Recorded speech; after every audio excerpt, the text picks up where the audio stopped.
Barriers to entry is the existence of high startup costs or other obstacles that prevent new competitors from easily entering an industry or area of business. Barriers to entry benefit existing companies already operating in an industry because they protect an established company's revenues and profits from being taken away by new competitors. An explanation to barriers to entry would be that they can exist as a result of government intervention, whether it be industry regulation, legislative limitations on new firms, special tax benefits to existing firms, or anything of that nature. Or they could also occur naturally within the business world. Some natural occurring barriers to entry could be technological patents or patents on business processes, a strong brand identity, strong customer loyalty, or high customer switching costs.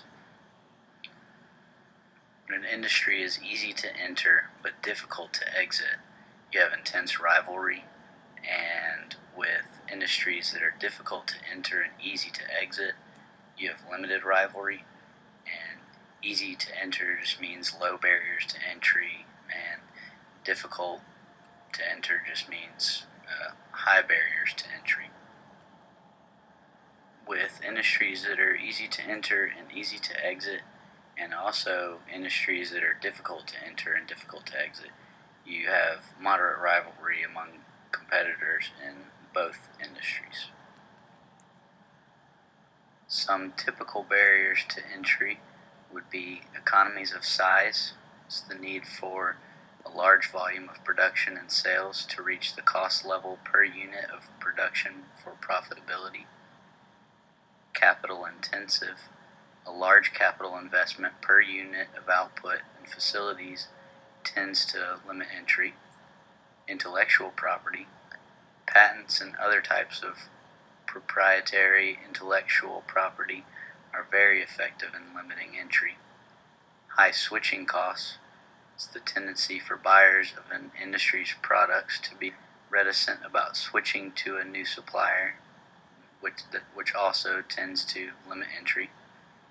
Established brand identity.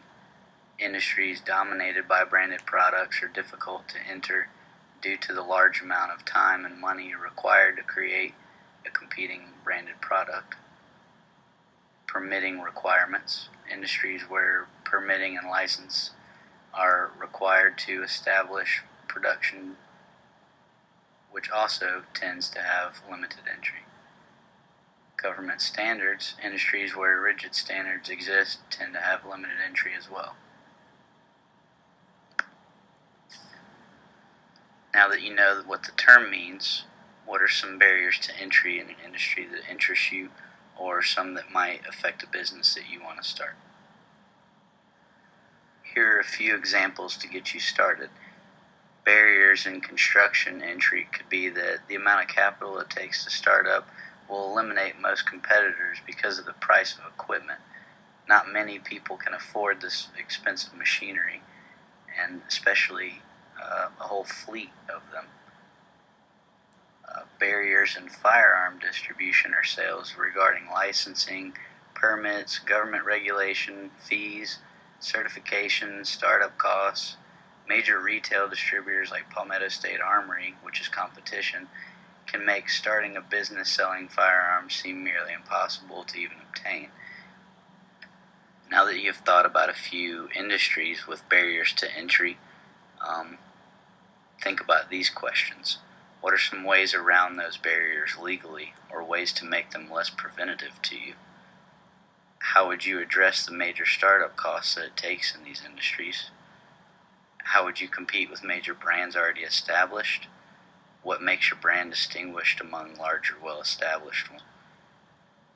What would you do to attract new customers from these larger companies and make switching costs easier for them? I hope you enjoyed the explanation and definition of barriers to entry.